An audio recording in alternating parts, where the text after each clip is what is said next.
கதைய வாசிக்கிறதுக்கு முன்னாடி, இந்த ஹைப்ப கொஞ்சம் கிளிக் பண்ணீங்கன்னா, நீங்க படிக்கிற மாரி இன்னும் நெறைய பேருக்கு நம்ம கதை போய் சஜெஸ்ட் ஆகும். ஸோ ப்ளீஸ் ஹைப் பண்ணிட்டு வீடியோ பாருங்க.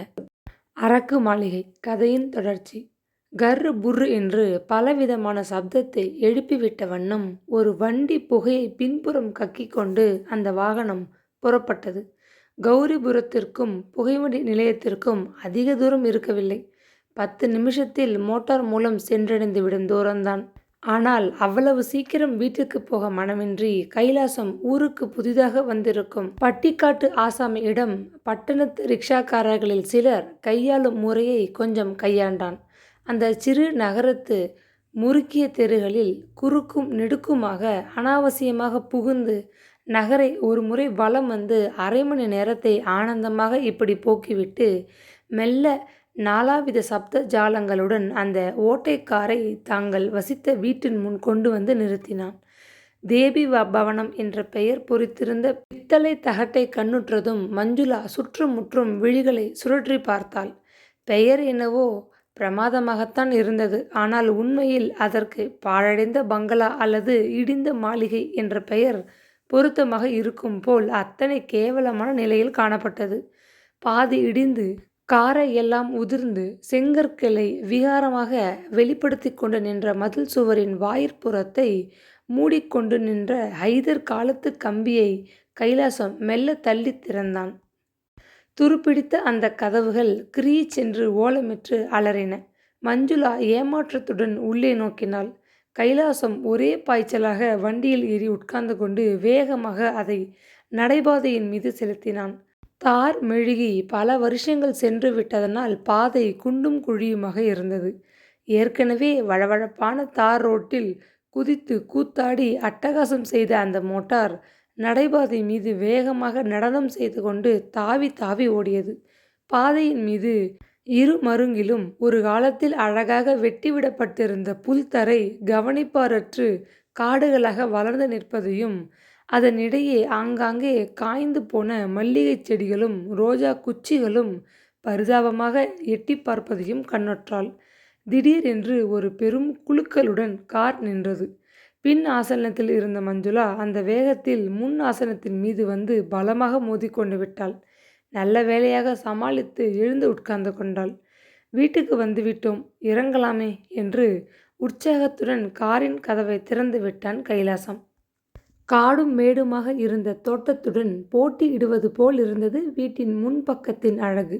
பாலம் பாலமாக காரை உதிர்ந்து அலங்கோலமாக தென்பட்ட கற்சுவர்களையும் மாலைகளாக தொங்கிய ஒட்டடையையும் அவள் கவனிப்பதை உணர்ந்த கைலாசம் அதற்காக மன்னிப்பு கோரும் பாவனையில், நானும் யசோதாவும் இந்த பழைய வீட்டை விற்றுவிட்டு புதிய பங்களா ஒன்று வாங்கிவிட முயற்சித்து கொண்டிருக்கிறோம். அதனால்தான் இதை பழுது பார்க்க கூட இஷ்டமின்றி விட்டு வைத்திருக்கிறோம் என்று விஸ்தரித்துவிட்டு காரின் பின்புறத்தில் இருந்த மஞ்சுளாவின் தோல் பெட்டியை எடுத்தான். அது சமயம் மூடி இருந்த வாயிற்கதவு மெல்ல திறக்கப்பட்டது. கனமானதொரு பெட்டியை முகம் சிவக்க மூச்சு திணற சுமந்து கொண்டு முன்னால் வந்த தன் கணவனையும் வாசற்படிகள் மீது மெல்ல ஏறி பின்னால் நடந்து வந்து கொண்டிருந்த வனிதையையும் யசோதா உற்று பார்த்தாள். பொறாமையுடன் கணவன் பக்கம் வேகமாக திரும்பினாள். அந்த பெண்ணின் பெட்டியை தூக்கி வர கைலாசம் கூலி ஆளா என்ன? அதுவும் தன்னிடம் வேலை செய்ய போகும் அந்த வேலைக்கார பெண்ணின் பெட்டியையா போய் தூக்குவது? கொஞ்சமாவது இந்த மனிதருக்கு மரியாதை தெரிகிறதா என தனக்குள் வெகுண்ட யசோதாவினால் கோபத்தை அடக்க முடியவில்லை. அதை கீழே வையுங்கள். அப்படி பழக்கமில்லாத காரியங்களை செய்வது, பிறகு கை வலிக்கிறது, கால் வலிக்கிறது என்று என் பிராணனை எடுக்கிறது. நன்றாகத்தான் இருக்கிறது உங்கள் காரியம் என்று அதட்டினாள். இல்லை யசோதா, வந்து வந்து என்று குடறினான் கைலாசம். அவனது கரங்கள் தானே பெட்டியை தரை மீது வைத்துவிட்டன. யசோதா என்ற பெயரை கேட்டதும் தமது வருங்கால எஜமானியை ஆவலுடன் நிமிர்ந்து பார்த்தாள் மஞ்சுளா. அலங்கிய ஆடையும் கலைந்த கூந்தலும் 10 நாட்களாக ஜுரமாக படுக்கையில் கிடந்தவள் போன்ற மெலிந்த தோற்றமும் கொண்டு எதிரே நின்ற அம்மாளையும் வாட்டசாட்டமான ஆணழகன் கைலாசத்தையும் தம்பதிகளாக வைத்து தன் கற்பனை கண்களால் கூட சேர்த்து பார்க்க முடியவில்லை. ச்சே, அப்படி நினைக்கக்கூடாது. அழகு இல்லாவிடில் சிலரிடம் குணம் இருக்கும். குணம் மனதின் அழகாயிற்றே. சரீர அழகை விட மேம்பட்டதாயிற்றே என்று தனக்குள் எண்ணி நமஸ்காரம் என கை குவித்து வணங்கினாள். மின்னல் போல் அவள் முகத்தில் அரும்பி மறைந்த புன்னகை அவளது முக சோபையை பன்மடங்காக எடுத்துக்காட்டியதை கண்ணுற்ற யசோதாவுக்கு இன்னும் கொஞ்சம் கூட பொறாமை ஏற்பட்டது. இத்தனை அழகான பெண்ணை வீட்டில் வைத்து கொண்டால் பெரிய ஆபத்தாயிற்றே என்று எடுத்த எடுப்பில் ஒரு பெரும் கவலை கூடவே ஏற்பட்டுவிட்டது. வாமா உள்ள, பெட்டியை நீயே தூக்கி கொண்டு வந்துவிடு. தற்சமயம் வீட்டில் வேலையாட்கள் யாரும் இல்லை என்று அமுத்தலாக உத்தரவிட்ட யசோதா எஜமானி என்கிற கோதாவில் மிடுக்கு நடையில் வேகமாக உள்ளே திரும்பி சென்றாள். அதனால் என்ன, நானே தூக்கி கொண்டு வருகிறேன் என்று பணிவாக பதிலளித்தாள் மஞ்சுளா. வாயில் வராந்தா மீது கைலாசம் வைத்துவிட்டு போன தனது பெட்டியை தானே தூக்கி கொண்டு உள்ளே நுழைந்தாள். காற்றோட்டமில்லாத இருண்ட சிறு ரேழியை தாண்டி காட்டு மிருகத்தின் கூண்டு போல் மேலே மட்டும் சிறு ஜன்னல்கள் கொண்ட பெரிய கூடத்திற்குள் பிரவேசித்தாள். வெளிப்பாகத்தை விட வீட்டின் உள்பாகம் மிகவும் கேவலமாக இருந்தது. உச்சியிலிருந்து தொங்கிய ஒட்டடை மாலைகளும் தரை மீது படிந்திருந்த தூசியும் அந்த வீட்டை பெருக்கி சுத்தப்படுத்தி பல நாட்கள் ஆகிவிட்டன என உணர்த்தியது. மிகவும் நைந்து தொங்கிய கட்டில் ஒன்றின் மீது யசோதா உட்கார்ந்திருந்தாள். இப்படி வாமா என்று சற்று அதிகாரமாக கையை தட்டி அழைத்தாள். பெட்டியை கீழே வைத்தாள் மஞ்சுளா.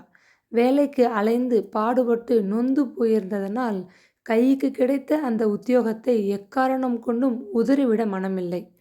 எஜமானியின் ரூபம் எப்படி இருந்தால் என்ன, வீடு எவ்வளவு அலங்கோலமாக இருந்தால் என்ன, நமக்கு வேண்டியது வேலைதானே என்று எண்ணிக்கொண்டு மிகவும் பணிவாக அருகில் சென்று நின்றாள். அவளை உட்காரச் சொல்லி யசோதா உபசரிக்கவில்லை. எஜமானி என்கிற அகங்காரத்துடன் தலையை நிமிர்த்தி கொண்டு, அம்மா மஞ்சுளா, நான் கண்டிப்பான பேர்வழி. வழவழ கொழ என்று இழுத்து பிடிக்கும் வழக்கம் என்னிடமில்லை. அதனால் பின்னால் மனஸ்தாபம் ஏதும் இல்லாமல் இருக்க முதலிலேயே உன் வேலைகளை பற்றி உனக்கு எடுத்து சொல்லிவிடுறேன். நாங்கள் விளம்பரப்படுத்தின மிளகாய் பொடி கம்பெனியை இன்னும் ஆரம்பிக்கவில்லை என்று கூறிவிட்டு நிறுத்தினாள். அதை கேட்டதும் மஞ்சுளா நிர்ஜீவனாகிவிட்டாள். அப்படியானால் இப்பொழுது வேலை இல்லை என்கிறீர்களா? அதுதானே சொல்ல வந்தீர்கள் என்று பதட்டமாக பெரும் திகிலுடன் கேட்டாள். அந்த பெண்ணிற்கு எந்த விதமான ஒரு உத்தியோகமும் மெத்த அவசியமானது என்பதை குறிப்பாக புரிந்து கொண்ட யசோதா, யார் அப்படி சொன்னது? எங்கள் கம்பெனியை ஆரம்பிக்க குறைந்தது 6 மாதமாவது ஆகும். அதுவரை நீ இங்கேயே எனக்கு வீட்டு வேலைகளில் உதவி செய்து கொண்டு எனது அந்தரங்க காரியதரிசினியாக இரு. இந்த 6 மாதங்களில் உன் குணம், உன் வேலை திறமை, உன் நடத்தை இவைகள் எனக்கு தெரிய சந்தர்ப்பங்கள் ஏற்படும். அதுபோல உனக்கும் என்னை பற்றி அறிய இடம் அதிகம் உண்டாகும். பரஸ்பரம் பிடித்திருந்தால் நீ நிரந்தர குமஸ்தாவாக எங்கள் ஸ்தாபனத்தில் சேர்ந்து விடலாம். இந்த 6 மாதமும் நீ விளம்பரத்தில் கண்டது போல் மாதம் 75 ரூபாய் சம்பளமும் தங்க இடமும் உணவும் அளிக்க தீர்மானித்திருக்கிறேன் என்றாள் கம்பீரமாக. இதை கேட்டதும் சஞ்சனத்தில் தவித்த மஞ்சுளா அமைதியை அடைந்தாள். கௌரவமாக ஏதாவது ஒரு வேலை கிடைத்தால் சரி, அதுவே போதும் என்ற திருப்தியினால் மெத்த வந்தனம் என்று நன்றியுடன் கை குவித்தாள். இடுப்பில் இருந்த ஒரு பெரிய சாவி கொத்தை உருவினாள் யசோதா. அதில் இருந்து துருப்பிடித்து போன ஒரு பெரிய சாவியை கழற்றி மஞ்சுளாவிடம் நீட்டினாள். பின்கட்டின் முன்னால் இருக்கும் அறையை நீ வசிக்கும் இடமாக உபயோகித்து கொள்ளலாம். கொஞ்ச நாட்களாக பூட்டி கிடந்ததனால் ஒரு சமயம் உடனே அதை நீ சுத்தப்படுத்த வேண்டியிருக்கும். அதற்கு முன்னால் தினசரி நீ எனக்கு செய்ய வேண்டிய வேலைகளை பற்றி சொல்லிவிடுகிறேன், கேட்டுக்கொள். எனக்கு கொஞ்சம் இருதய பலவீனம் உண்டு. டாக்டர் மிகவும் ஓய்வாக இருக்க சொல்லியிருக்கார். அதனால் தினசரி சமையலை நீ கொஞ்சம் கவனித்து கொள்ள வேண்டும் என்று அவள் பேசி முடிக்கும் முன் திடுக்கிட்டு போன மஞ்சுளா தலையை நிமிர்த்தி எஜமானியை பார்த்தாள். அந்த பெண்ணின் அதிர்ச்சியை புரிந்து கொண்டவள் போல் யசோதா உடனடியாக தாழ்ந்த குரலில், சமையல் வேலை என்றதும் பெரிய சமாராதனைக்கு சமைக்க வேண்டுமே என்று கவலைப்பட்டு விடாதே. நாங்கள் 2 பேர்தான். எங்கள் வீட்டு வேலையை அப்படி ரொம்ப கடினமானதும் அல்ல. வீட்டை பெருக்கி சுத்தமாக்கிவிட்டு சாதம் வடித்து ரசம் வைத்து விட்டால் கூட போதும். காலை 10 மணிக்கு சாப்பிட்டு விடும் வழக்கமுடையவர்கள் நாங்கள். பகல் 1 மணிக்கு ஏதோ ஒரு எளிய சிற்றுண்டி தயார் செய்து காப்பி போட்டு கொடுத்து விட்டால் எங்களுக்கு எதேஷ்டம். ராத்திரி சாப்பாடு 8 மணிக்குள் தயாராகிவிட்டால் நாங்கள் சாப்பிட்டு விட்டு உடனே படுக்கைக்கு போய்விடுவோம். இரவு அதிக நேரம் கண் விழித்தால் எனக்கு உடம்பிற்கு ஆவதில்லை.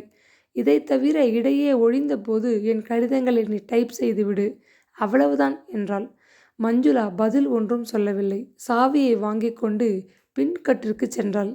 பல மாதங்களாக பூட்டிக் கிடந்த அறையாதலால் அதை திறந்தவுடன் சில வௌவால்கள் படபடவென்று இறக்கையை அடித்துக்கொண்டு பறந்தோடி வந்து அவள் மேல் பாய்ந்தன.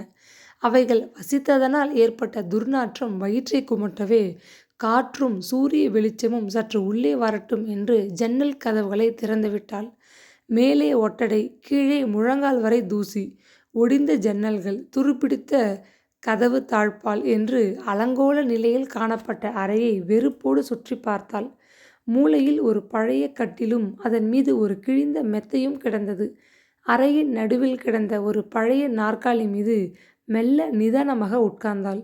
கால்கள் சற்று ஏற்றத்தாழ்வாக இருந்ததனால் கொஞ்சம் இப்படியும் அப்படியும் ஆடியதைத் தவிர நாற்காலி அவள் எதிர்பார்த்தது போல் உடைந்து நொறுங்கி விழுந்து விடவில்லை. நெற்றி மீது ஆறாக வழிந்த வியர்வையை கைக்குட்டையால் துடைத்து கொண்டாள். எத்தனை சிரமப்பட்டும் தாங்க முடியாத பெரும் துக்கம் அவள் நெஞ்சை பலமாக அமுக்கியது. பேனா பிடிக்கும் உத்தியோகத்திற்கு பதில் கரண்டி பிடிக்கும் வேலை வாய்த்ததை எண்ணிய மாத்திரத்தில் அவமானத்தினால் அவளது உடல் அணு அணுவாக துடித்தது. மனமே, பொறுமையாக இரு. எத்தனை கஷ்டம் வந்த போதிலும் பொறுமை வேண்டும், மறவாதே என்று துக்கத்துடன் அவள் வாய் முனகியதே தவிர கண்களில் நின்று கட்டுப்படுத்த இயலாத கண்ணீர் வெள்ளம் கன்னங்கள் மீது வழிந்தோடியது. BA வரை படித்திருந்தாள். அழகாயிருந்தாள். அடக்கமாகவும் இருந்தாள். இவ்வளவு குணம் இருந்தும் சமையல்காரி உத்தியோகந்தானா கிடைக்க வேண்டும்? ஒரு நல்ல வேலை கிடைக்கக்கூடாதா? எங்கு போனாலும் நிழல் போல அவள் துன்பம் பின்பற்ற வேண்டுமா? இதை நினைத்த அளவில் மஞ்சுளா விம்மி விம்மி அழுதாள். என் மார்கழி மாத ஊதக்காற்று ஜன்னல் வழியாக சில்லென்று வீசிக்கொண்டிருந்தது.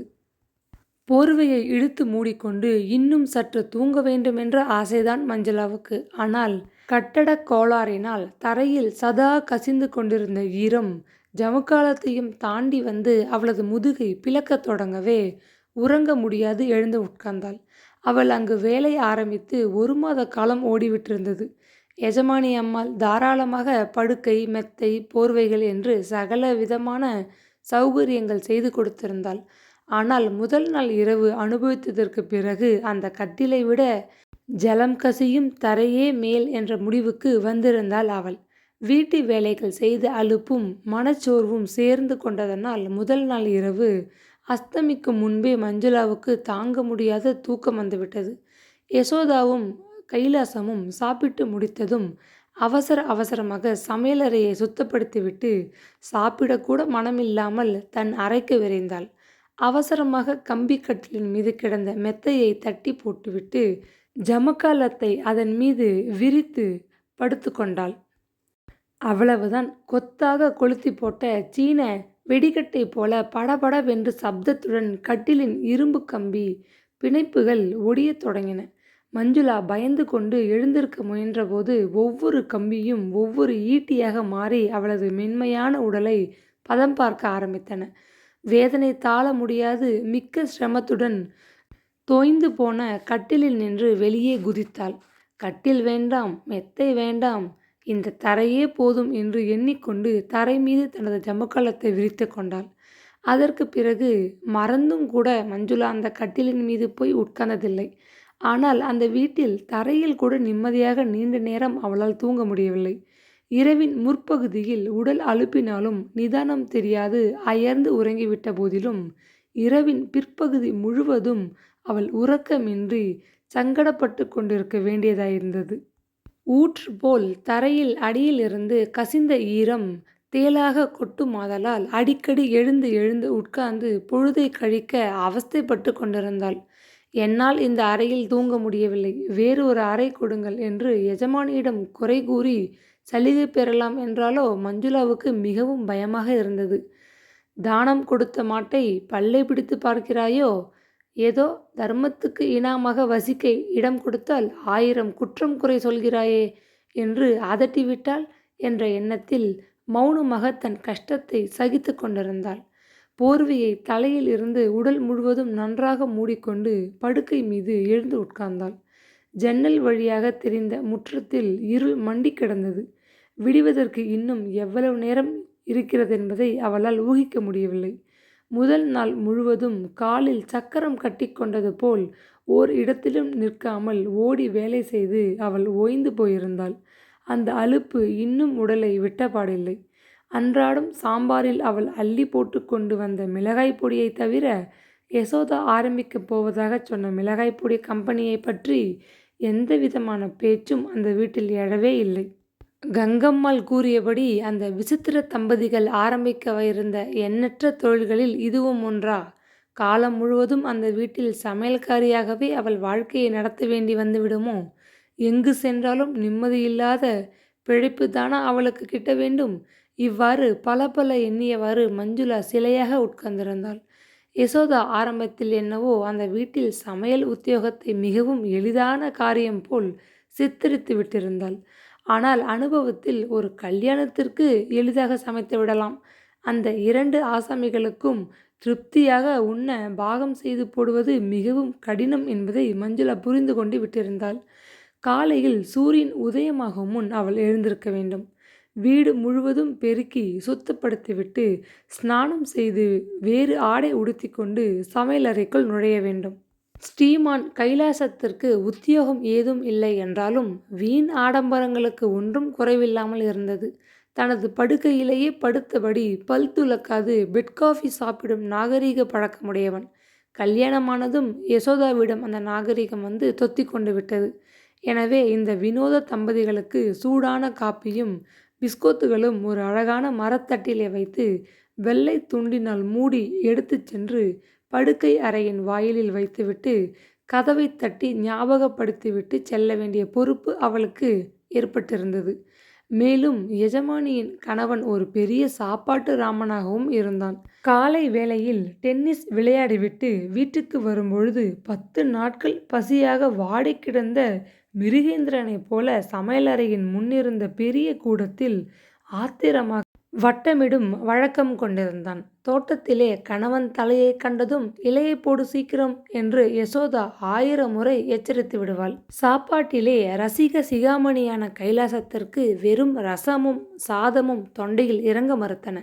கறி, கூட்டு, பச்சடி, வத்தல், வடகம் என்று பக்க பதார்த்தங்கள் பலமாக இருக்க வேண்டும். இல்லாவிடில் அன்று முழுவதும் முணுமுணுத்து தள்ளி விடுவான்.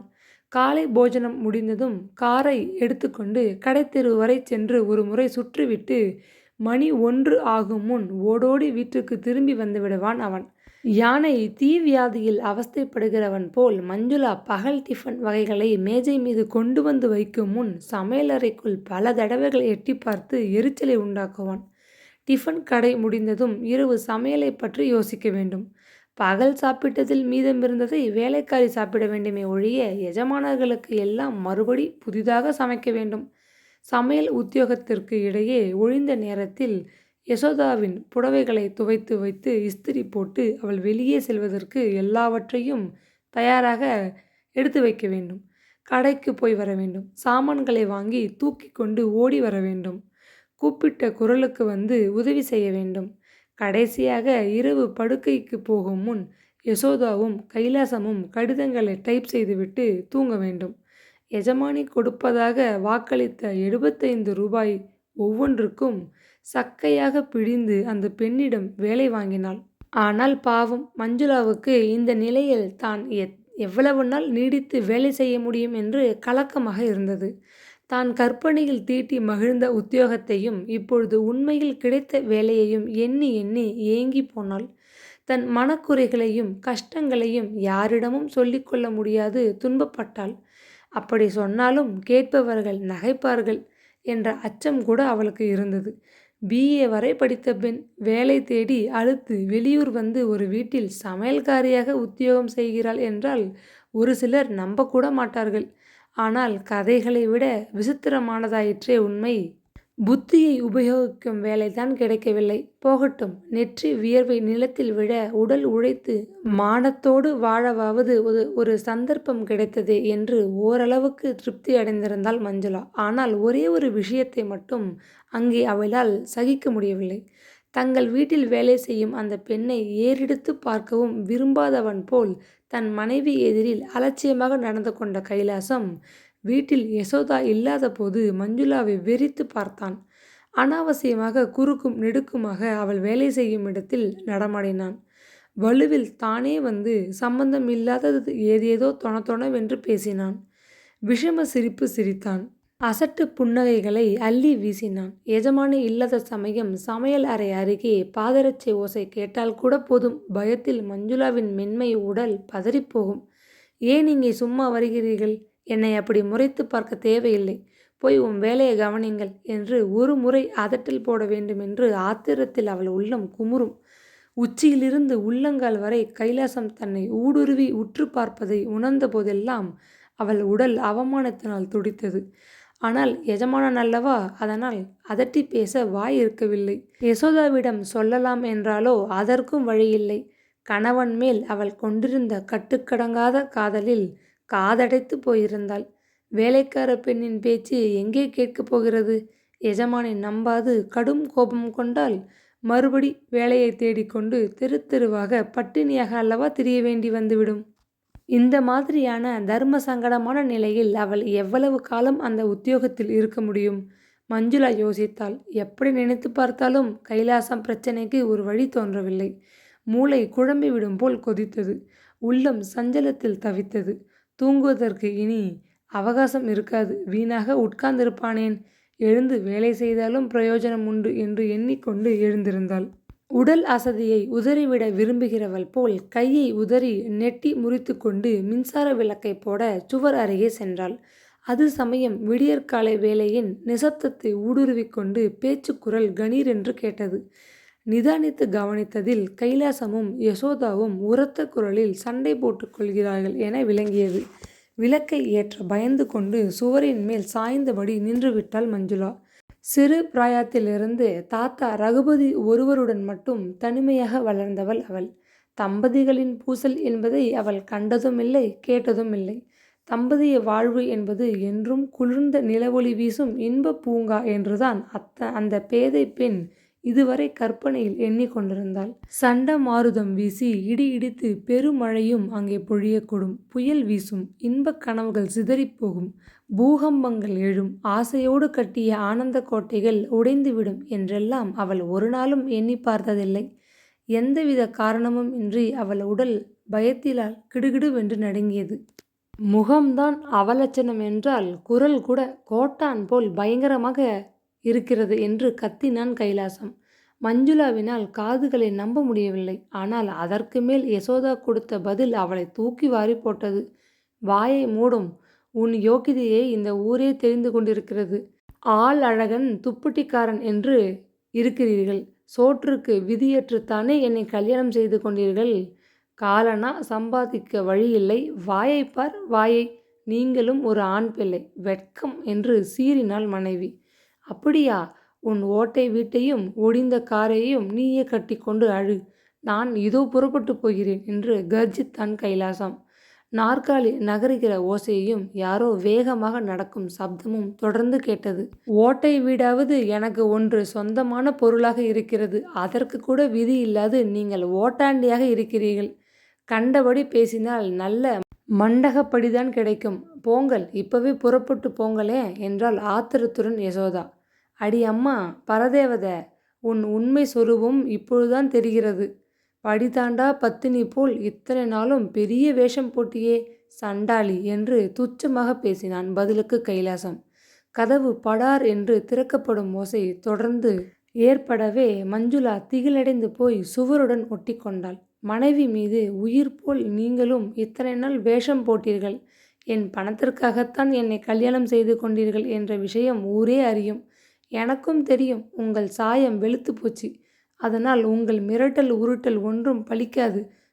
போங்கள், நிற்க வேண்டாம் என்று அலறினாள் மனைவி. கைலாசத்திடமிருந்து அதற்கு ஏதும் பதில் காணவில்லை. சில வினாடிகள் ஒரு பயங்கர நிசப்தம் நீடித்தது. சண்டை ஓய்ந்து விட்டது போல் இருக்கிறது என எண்ணிய மஞ்சுளா சற்று நிம்மதியாக சுவாசிக்கத் தொடங்கினாள். ஆனால் அடுத்த கணம் தடால் என்று ஒரு பெரும் சப்தம் வீடே அதிர்ந்து விடும் போன்று கேட்டது. கண்ணாடி சுக்கல் துகளாக உடைந்து விழுகின்ற ஓசையும் யசோதாவின் அலறலும் கேட்கவே பயத்துடன் ஜன்னல் அருகே ஓடி வெளியே எட்டி பார்த்தாள். தாழ்வாரத்தில் இருந்த மின்சார விளக்கை ஏற்றிவிட்டு கைலாசம் முற்றத்திற்கு வந்தான். அவனது வெண்மையான சட்டையின் கை ஓரத்தில் இரத்த கரை காணப்பட்டது. அடப்பாவி, யசோதாவை கொன்று விட்டானா என்ன என கலவரமடைந்த மஞ்சுளா விருக்கென்று தலையை உள்ளே இழுத்து கொண்டாள். அந்த பயங்கரமான வீட்டை விட்டு காற்றாக வெளியே பறந்தோடிவிட வேண்டுமென்ற துடிப்பும் கிளியும் அவள் உடலை நடுநடுங்கச் செய்தன. கம்பளி போர்வையை எடுத்து மேலே போர்த்தி கொண்டு மறுபடியும் தரை மீது அவள் படுத்து கொண்டாள். கதவை திறந்து கொண்டு வெளியே வர இம்மி கூட அவளுக்கு துணிவு இல்லை. எவ்வளவு நேரம் அப்படியே படுத்து கிடந்தாலோ அது அவளுக்கு தெரியாது. மஞ்சுளா, மஞ்சுளா, எழுந்திரு, இன்னுமும்மா தூக்கம் என்று யசோதா கூவியபடி கதவை தட்டும் சப்தம் கேட்கவே திகைப்புடன் எழுந்து உட்கார்ந்தாள். மஞ்சுளா, உன்னைத்தானே, எத்தனை தடவை கூப்பிடுவது என்று மீண்டும் யசோதாவின் குரல் ஒலிக்கவே துணிவுடன் எழுந்து வந்து கதவை திறந்தாள். விடிந்து வெகு நேரம் சென்று விட்டதை அறிவுறுத்திய வண்ணம் காலை சூரியனின் பொன் கதிர்கள் பளிச்சென்று முற்றத்தின் மீது வீசிக்கொண்டிருந்தன. வெளியே போக தயாராக யசோதா தலைவாரி முடித்து கொண்டு சுத்தமாக உடுத்தி கொண்டிருந்தாள். நன்றாய் தூங்கினாய் போ. சீக்கிரம் போய் காப்பி தயார் செய்து கொண்டு வா. அவர் தலைவலியால் துடித்து கொண்டிருக்கிறார்